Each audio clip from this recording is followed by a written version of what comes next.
Gathoni wa Muchomba na ũrĩa nĩ mũmbunge wa kũrĩa mwena wa Gĩthũngũri nĩ eyumĩrĩte ena ũcamba mũingĩ na agakorwo agĩcokeria Rigathĩ wa Gachagua.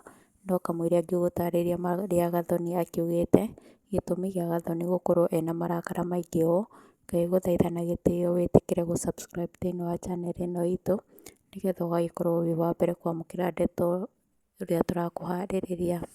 Thutha wa ũrĩa warĩ mũnini wa President Rigathĩ wa Gachagua na ũrĩa nĩ mũnene wa opposition gũkũ bũrũri-inĩ gũkorwo akĩaria mĩario ĩrarakĩte atongoria aingĩ kuma gũkũ gĩcigo kĩa Mount Kenya, na ũũ nĩ thutha wa Rigathĩ kuga andũ a Mount Kenya makorirwo magĩcagũra tũgege, kuona andũ acio matikoragwo na maũndũ ma gũtetera Akenya a kuma gĩcigo-inĩ gĩkĩ kĩa Mount Kenya. Rigathĩ akĩaria hĩndĩ ĩrĩa aracakayaga mũtongoria wa ODM nĩwe Raila Amolo Odinga.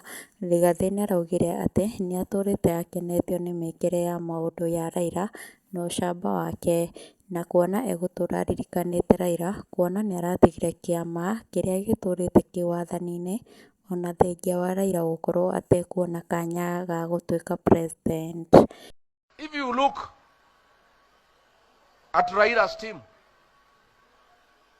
James Orengo, Otieno Kajwang late, Omolo Atiende, Karoli Omondi, Peter Kaluma, Edwin Sifuna, Stewart Matiel, Catherine Muma, Mile Odhiambo the bad girl, Beatrice Oyomo, Tom Ojieda, Okongo Mgeni, Mohamed Faki, Ochieng and Babu Owino. Great minds. Great minds. Then nyinyi mnanipatia Kawanjiko wa Matinga wa Makeki.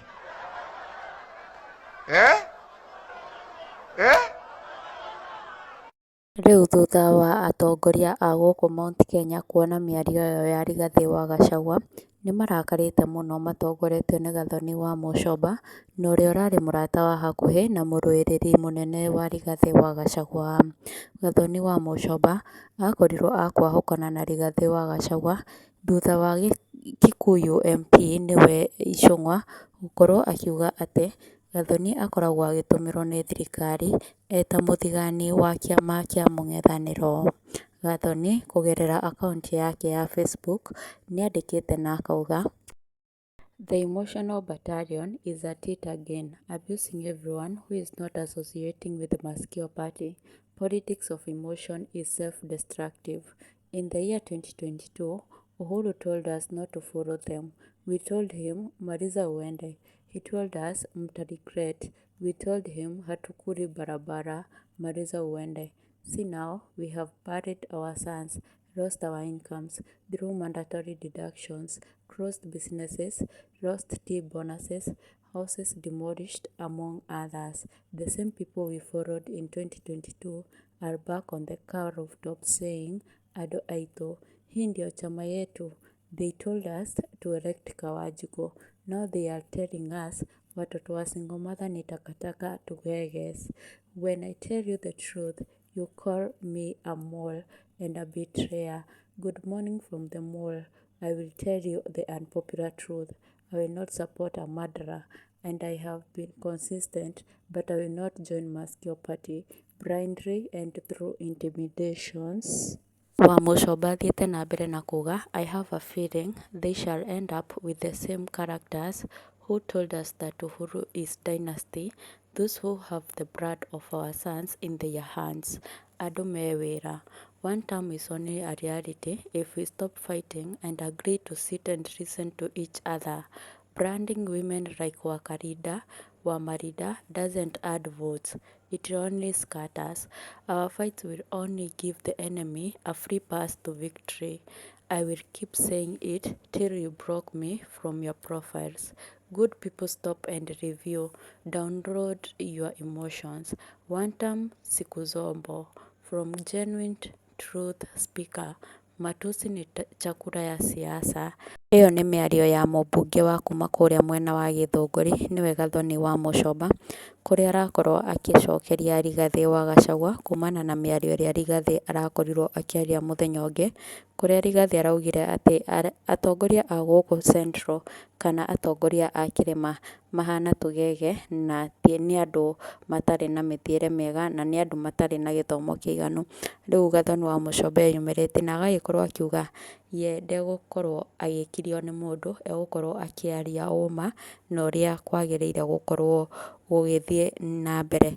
Akenya nao nĩmerĩkĩtie kwĩyumĩria na njĩra nene na magagĩkorwo makĩruta mahũa mao, ngũgĩkorwo ngĩgũthomera few of the comments na nĩmũgũkĩona Gathoni augĩte ona Mwamũruma ndegũkorwo akĩaga kwaria. Ũyũ ũretwo Wangeci Jimmy Waititu akauga you have tried to make some sense but as a leader from the mountain you should understand that the mountaineers don't vote for legitimacy of their leaders. They vote for their emotions and mostly to punish what they don't like. If you understand this, be prepared to align with their emotions cause you can't change the reality no matter how many somersaulted truths you come up with. Agagĩkorwo akĩng'aũka thĩ na mĩtheko. Steve Ole Wahome akauga for the first time I agree with you Nyakang'a. Ũngĩ haha agetwo Sir Peter Gĩchũki akauga you can start your party and market it the way you want. We live in a democratic world bana. Nake Isaac Gĩcinga akauga you are right and also the emotional group is right. Now meet in the middle and get a solution. Jubilee will not gain popularity by fighting DCP which has successfully removed UDA from the mountain. Look for scenery. Don't seek a perfect partner because they don't exist. Na ũguo nĩguo Akenya magĩkorwo makĩreact kuma ndũmĩrĩri ĩno ya MP wa kũrĩa mwena wa Gĩthũngũri. Mwĩroreri wakwa njĩtĩkĩria ndigĩre hau no ndũkariganĩrwo kũnjĩra mawoni maku.